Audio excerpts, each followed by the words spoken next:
cloud. Alors, bonjour. Sabri et moi sommes ravis de vous accueillir à cette réunion d'information de Respire pour vous indiquer ce qu'on va faire en 2022. Et puis, pour parler de 2022, on va faire un petit coup de projecteur aussi sur ce qu'on a fait en 2020 et 2021. Je vais essayer de partager mon écran. Sabri, tu es connecté avec le compte de Respire ou avec ton compte à toi? C'est mon compte, je pense. D'accord, donc il n'y a que moi qui actionne la salle d'attente. Je vais voir si je suis assez technicien pour tout faire en même temps. Sabri, je te laisse la parole pour commencer, s'il te plaît.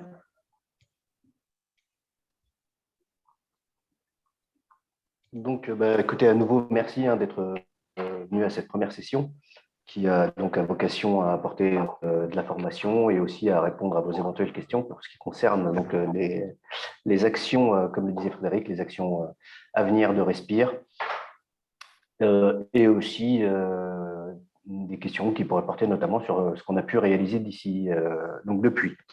Donc, réexpliquer, donc Respire, le tourisme de demain, c'est quoi? Comme vous le savez toutes et tous, bonjour Maud qui vient d'arriver. Donc, l'idée de ce collectif de pensée était de rassembler donc, les acteurs du tourisme, donc sensibles à un tourisme vertueux, plus éthique, donc toute typologie confondue, en France ou à l'étranger, donc autour d'axes de réflexion pour envisager donc, un tourisme différent pour demain. Donc, la création de l'association a été faite courant mai 2020 et suite à des élections, donc un bureau conseil d'administration a vu le jour et dans lequel, pour ceux qui ne connaissent pas tout le monde, donc on va retrouver Fabio Casilli, Nathalie Trichard, comme vous le voyez à l'écran, Éric Batins, Émiline Chaumont, moi-même, Frédéric Dautul, Stéphanie Michaud, Guillaume Linton et Lisiane Lamintec. Donc, des postes différents.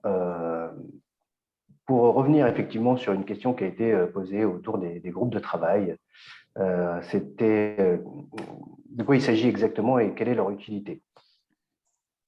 Et donc, partant de là, on a sur préconisation de certains bénévoles, mais aussi lors d'échanges au sein du CA, on a décidé de continuer de travailler sur des thèmes de réflexion donc, autour du tourisme demain, sur 5 axes qui semblaient importants et qui étaient, comme vous le voyez à l'écran, donc le voyage inclusif, donc tout ce qui concerne donc, la conservation donc, de la planète, l'humain, l'animal, les talents du tourisme, c'est un point très important. Donc, d'abord, comment les attirer ou comment les conserver, l'expérience voyageur et enfin les nouvelles façons de voyager. Donc, de ces groupes de travail, qui sont des groupes de réflexion, on a aussi fait quelque chose de concret. On a publié un premier livre blanc en octobre 2020. Ce livre blanc, vous pouvez le retrouver sur le site internet de Respire, dans sa version en français, mais aussi dans la version en anglais. Nous avons travaillé et animé les états généraux du tourisme pour l'anniversaire de la création du collectif. Donc, on a eu 17 webinaires présentés par les 5 groupes de travail sur des thématiques particulières entre le 17 mars et le 17 avril 2021. Qui était sur les constats de ce qui s'était passé depuis le début de la pandémie de Covid dans le milieu du tourisme et du loisir. Après avoir travaillé sur ces constats, nous avons ensuite travaillé sur des préconisations, ce qu'on proposait pour engager un tourisme plus vertueux. Et on sortira un deuxième livre blanc en mars 2022 sur les préconisations. Nous avons aussi organisé de nombreux webinars que vous pouvez tous retrouver sur la chaîne YouTube de l'association. Au début, on avait réservé certains webinars aux adhérents de Respire et puis pour montrer au plus grand nombre ce qu'on était capable de faire et de partager nos échanges, on a décidé de mettre toutes les vidéos en libre accès. Donc, sur les 5 groupes de travail qu'a cité Sabri à l'instant, chaque groupe de travail a 2 leaders, un membre du conseil d'administration et un membre de Respire. Les groupes de travail accueillent sans cesse de nouveaux membres. Et hier, à notre newsletter, on a une newsletter, on va en parler juste après, qui paraît le 2e mardi du mois. Donc, le newsletter est parti hier soir dans la boîte aux lettres des adhérents. Nous faisons un appel à contribution pour certains groupes de travail. Donc, le livre blanc, je vous en ai parlé à l'instant.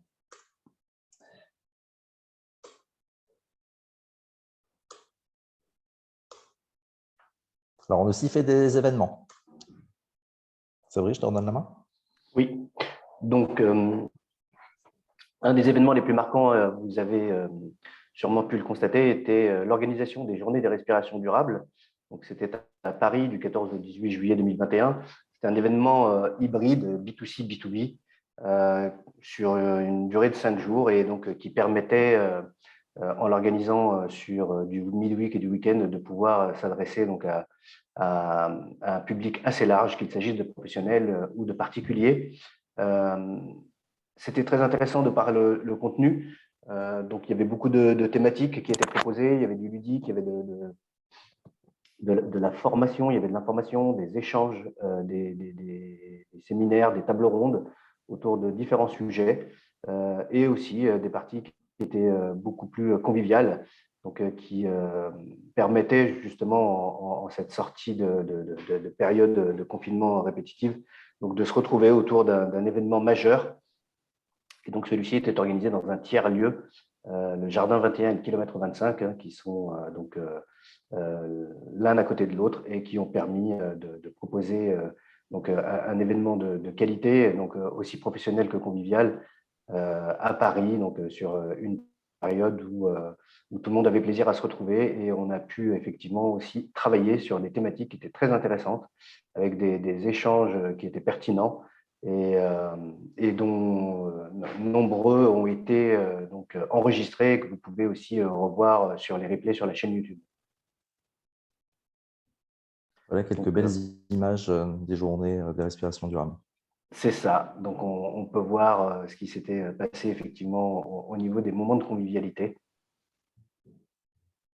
J'en profite pour remercier tous les bénévoles, puisque ça a été un très, très gros travail, et en amont et pendant. Donc, remercier les bénévoles pour tout le travail qui a été accompli et qui a fait que ce moment a été vraiment une réussite. C'était nouveau, on était dans une période qui n'était pas facile.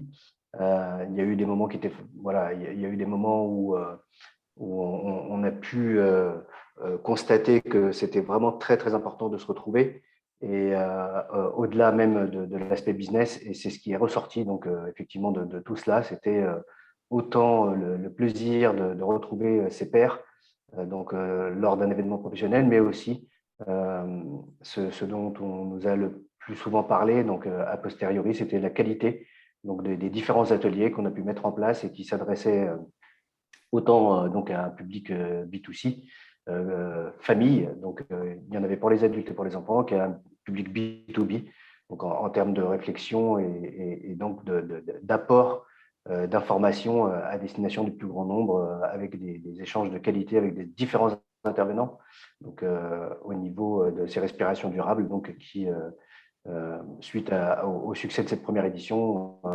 viendront donc à nouveau ponctuer notre année 2022.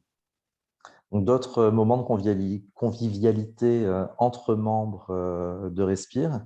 D'abord des apéros, des petits déjeuners qu'on a organisés pendant les différentes périodes de confinement, ce qui permettait à chacun de sortir de son isolement et de retrouver d'autres membres de Respire. Une première soirée à Paris où nous avons été nombreux à nous voir pour la première fois en vrai. C'était sur une péniche sur le canal de l'Ourcq en septembre 2020.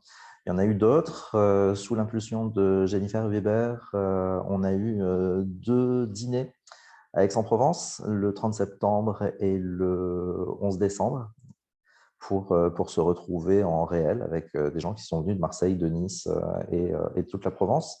On a eu d'autres apéros à Rennes, mais on n'a pas de photos.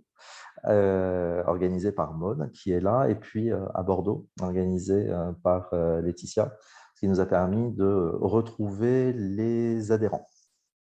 Nous avons des canaux de communication. Tous les membres de Respire se parlent en priorité sur Slack. Nous avons aussi des groupes Facebook et LinkedIn. Et puis, on a parlé tout à l'heure de notre compte YouTube, où sont différentes vidéos des événements et des webinaires que nous avons organisés, mais aussi de notre compte Instagram. Sabri, je te laisse évoquer les collaborations avec les écoles de tourisme. Oui. Donc, des collaborations et des partenariats ont été mis en place avec les écoles de tourisme, notamment l'IUFT et le FHT. Donc, l'IUFT qui se trouve à Lyon et le FHT à Paris. Et donc, la pierre angulaire de ces partenariats, c'est voilà, l'échange et puis la participation entre les écoles et les étudiants, mais aussi les équipes pédagogiques et le collectif, l'association Respire, donc autour justement de tous ces axes de réflexion. Et donc, c'est un accompagnement mutuel avec des échanges de bons procédés. Et voilà, on est ravis de ce partenariat avec deux écoles donc de tourisme notamment, qui sont des acteurs importants et surtout, pour nous, puisque c'était aussi un des points un des points centraux dans la démarche de Respire, c'était aussi d'inclure l'étudiant au cœur de la réflexion.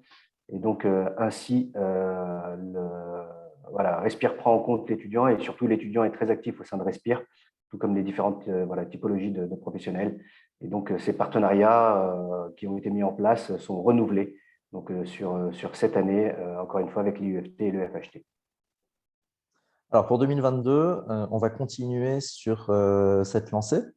D'abord, on a lancé des délégations régionales, ce qui permet, encore une fois, aux membres de Respire de sortir un peu de leur isolement et de se rencontrer en réel. C'est vrai qu'à Paris, c'est plus facile pour nous parce qu'on est nombreux. Donc, on a créé 6 délégations régionales avec des ambassadeurs pour faciliter les rencontres de chacun.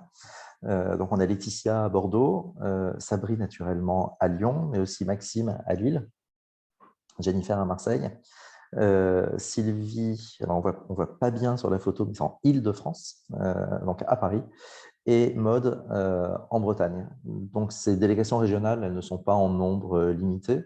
On aimerait avoir un ambassadeur et une délégation régionale dans toutes les grosses métropoles de France. Donc, on appelle au bon vouloir de chacun pour être plus présent à Nice, à Strasbourg, à Toulouse en particulier, qui sont des grandes métropoles sur lesquelles nous n'avons pas encore de délégation régionale. Et puis en plus des 5 groupes de travail qu'on a évoqués au tout début de cette vidéo et qui continuent à recruter, nous avons créé 2 nouveaux groupes de travail. Donc d'abord, un groupe sur les relations interprofessionnelles dont l'objectif est de réfléchir sur la communication entre les différents métiers du tourisme, entre les différentes étapes de la chaîne de valeur. Et l'objectif final sera sans doute, mais les travaux ne commencent que demain pour ce groupe, l'objectif final sera sans doute la rédaction d'une charte de bonne conduite entre les différents membres de Respire. Donc, pour l'instant, on a plusieurs réceptifs qui sont dans ce groupe. On a des tour opérateurs qui travaillent à la fois en B2B et en B2C, qui travaillent en direct et avec des réceptifs. On a un certain nombre d'agences de voyage. Nous aimerions, Julie, c'est un message un peu personnel pour toi, que nous rejoignent des offices de promotion et des freelances et des indépendants qui ont eux aussi, bien sûr, un rôle important à jouer dans nos organisations et qui se sont, plus que tout le monde, retrouvés dans une situation assez précaire depuis 2 ans. Donc, notre première réunion est demain et il est encore temps, alors aujourd'hui ou demain matin, mais aussi dans l'avenir, de rejoindre ce groupe en m'adressant une espèce de carte de visite de l'entreprise dans laquelle vous travaillez et pour rejoindre ce groupe de réflexion. Un nouveau groupe de réflexion aussi, qui est le référentiel RSE. Sabri, tu peux prendre le relais? Alors, ce groupe référentiel RSE est très important. L'idée, donc, comme vous le voyez, hein, ça concerne les attentes des voyageurs et des collaborateurs en matière de RSE. Il faut savoir, et ça ne nous aura pas échappé, que celle-ci devient de plus en plus importante et de plus en plus pressante, cette attente. Et donc, l'objectif de ce groupe et de travailler sur un premier cadre de critères donc, qui pourrait permettre aux entreprises du voyage, notamment, puisque c'est ce qui nous concerne, en tout cas celles investies dans le tourisme, de commencer à travailler ensemble donc, autour d'actions qui seraient concrètes en termes de RSE et aussi d'engagement à prendre. Donc, idéalement, ce serait effectivement de pouvoir établir une grille avec des différents niveaux d'engagement. Donc, qui sera adapté, bien entendu, et qui pourra permettre de pivoter ou en tout cas de s'orienter dans une démarche plus RSE au niveau des entreprises, en tout cas pour celles qui voudraient vraiment qui ont une appétence pour celle-ci, ou en tout cas qui se rendent compte de la pertinence, puisque comme je vous le disais, il y a quand même une attente qui est assez considérable, et donc de pouvoir s'engager dans ce processus. Et donc, l'idée est d'accompagner Mélanie Rossetti, que certains d'entre vous connaissent peut-être donc, par ses activités et aussi son engagement, donc valider ce groupe. Et elle cherche donc des personnes, donc qu'il s'agisse de professionnels hein, qui sont bien entendu en activité ou idéalement ayant une appétence pour le sujet. Donc des freelances, des consultants RSE seraient les bienvenus pour venir participer justement à ce travail et à cette réflexion qui va nécessiter un fonds assez conséquent. Et puis aussi des dirigeants qui sont déjà engagés, donc des dirigeants ou même Salariés. voilà, des salariés, des personnes qui sont déjà engagées donc, dans ce processus, soit concrètement, soit dans ce processus de réflexion et qui veulent s'engager, en tout cas participer activement donc à travailler, à établir cette grille avec des indicateurs qui pourraient permettre effectivement d'avoir une meilleure lisibilité au niveau des démarches qui seraient attendues et qui seraient à mettre en place au niveau des différentes structures.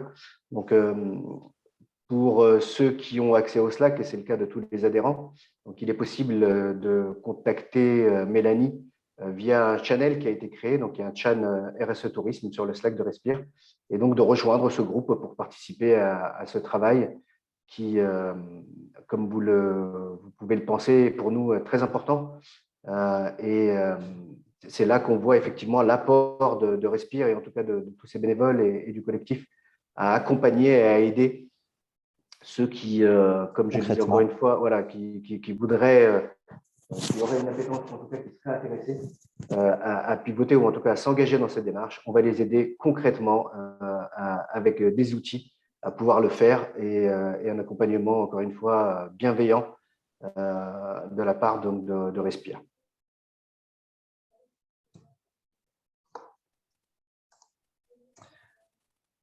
Donc, le livre blanc, on l'a évoqué tout à l'heure, suite aux États généraux du tourisme de mars-avril 2021 qui parlait des constats. Nous allons écrire un livre blanc sur les préconisations thématiques par thématique.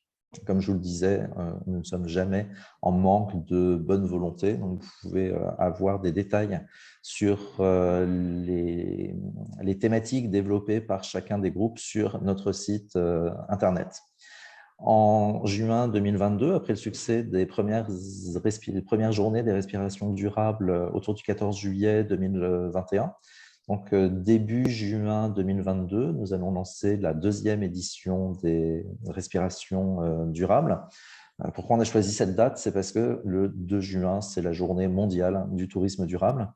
Donc, il y a une équipe qui est déjà constituée d'une dizaine de personnes autour de deux co-leaders, Stéphane et Émiline. Le groupe a besoin de renforts de bonne volonté pour développer des partenariats autour des journées des respirations durables, pour communiquer sur la deuxième édition et puis pour animer concrètement les journées des respirations durables, donc tout début juin 2022. Donc, toutes les bonnes volontés sont invitées à contacter Émiline et Stéphane à respiration au pluriel .durable @respire.travel. Et puis, on a une collaboration avec la mairie de Paris. Je voulais juste, s'il te plaît, sur la diapo précédente. Donc, comme vous l'avez expliqué, on a besoin et on serait intéressé pour avoir des bénévoles pour nous aider.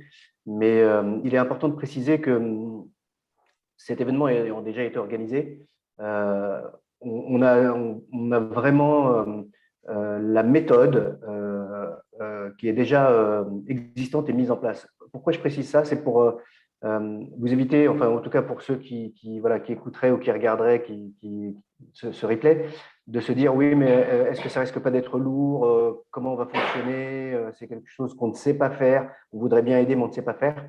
Donc ce que je veux dire par là, mon propos, c'est que on l'a déjà fait, on a déjà tous les outils, on a déjà la méthode, on a les moyens.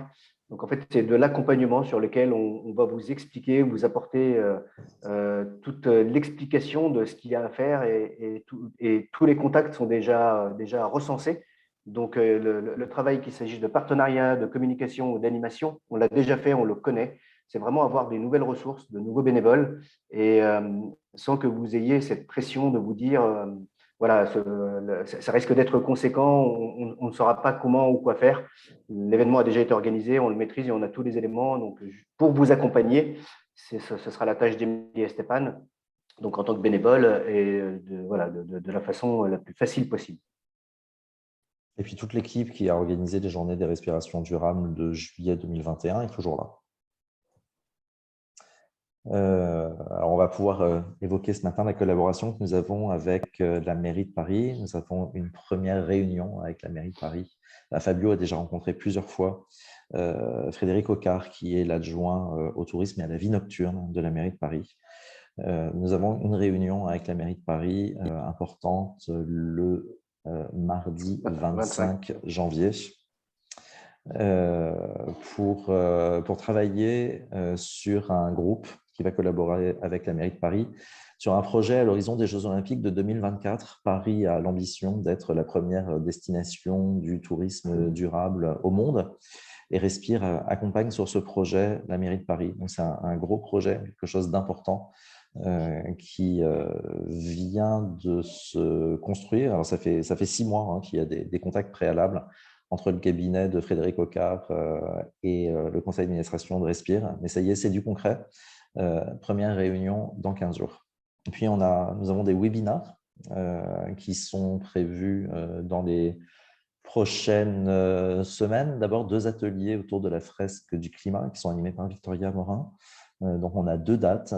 On essaye à chaque fois qu'on fait des réunions, qu'elles soient en présentiel ou en distanciel, on essaye toujours de vous proposer 2 dates. Donc là, la présentation des projets pour l'association pour les 12 prochains mois, on fait 3 dates là avec 3 horaires décalés. Ce matin à 9 h, demain à midi, mardi prochain à 17 h. On essaye de s'adapter pour que tous nos événements puissent recueillir l'adhésion du plus grand nombre et que de nombreuses personnes puissent nous rejoindre. Donc, ces 2 fresques du climat sont organisées à 2 horaires différents, une fois en matinée et une fois sur le milieu de la journée. Il y a un tarif spécial pour les adhérents qui est à 10 € et c'est ouvert à tous. Et pour les non-adhérents, la participation est de 30 €. C'est une participation qui est symbolique. Une fresque du climat coûte bien plus cher à organiser. Et pour s'inscrire, on peut aller sur un lien de Hello Asso, qui est une espèce de plateforme de paiement réservée aux associations. Si vous aussi, membre de Respire, vous voulez animer un webinar sur une thématique particulière, encore une fois, nous sommes toujours en attente de bonne volonté, nous sommes toujours ouverts à la participation. Vous pouvez nous faire un mail à contact@respire.travel ou si vous avez des relations privilégiées avec un membre du conseil d'administration, vous pouvez lui passer un coup de fil. L'adresse contact@respire.travel est une adresse collective de l'ensemble du conseil d'administration. Et nous avons tous une autre adresse email qui est par exemple sabri@respire.travel ou Frédéric@respire.travel. Vous pouvez d'ailleurs, vous pouvez aussi suggérer, sans vouloir pour autant animer, suggérer ou proposer. Exprimer un besoin. voilà, des thématiques que vous voudriez voir abordées. Et donc, le conseil d'administration, effectivement, recevrait cette demande et l'étudierait et verrait la pertinence et la mettrait en place le cas échéant. Donc, comme on vous le disait tout à l'heure, en plus de notre site internet et de l'email du conseil d'administration, vous pouvez suivre les activités de Respire sur Facebook, où nous avons un groupe et une page, sur LinkedIn, Instagram et YouTube. Tous les liens de ces différents réseaux sont bien sûr sur le site internet de Respire.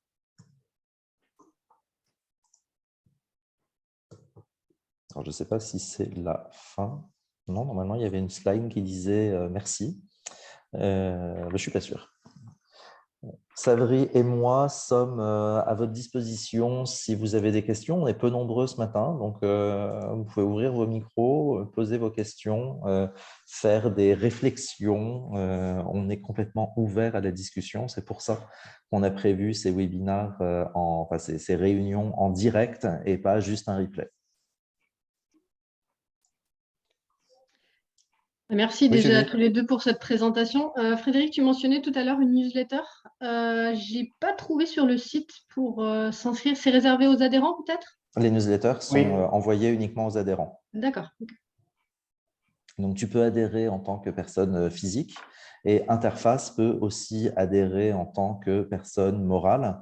Et on peut mettre plusieurs adresses email de salariés d'Interface si c'est Interface qui devient membre de Respire.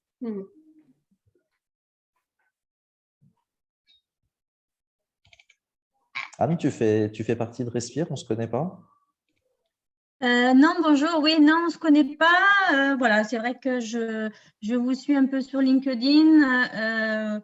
Moi, j'ai travaillé une vingtaine d'années dans le tourisme d'affaires et puis dans l'hôtellerie. Donc, c'est vrai que c'était avant tout dans une démarche un petit peu de vous découvrir, de voir ce que vous faisiez. J'ai vu des choses très intéressantes. Voilà, donc c'était surtout une curiosité. Moi, aujourd'hui, j'ai rejoint une start-up justement qui a créé en fait un produit, on parlait d'expérience tout à l'heure, un produit d'expérience client suite au Covid.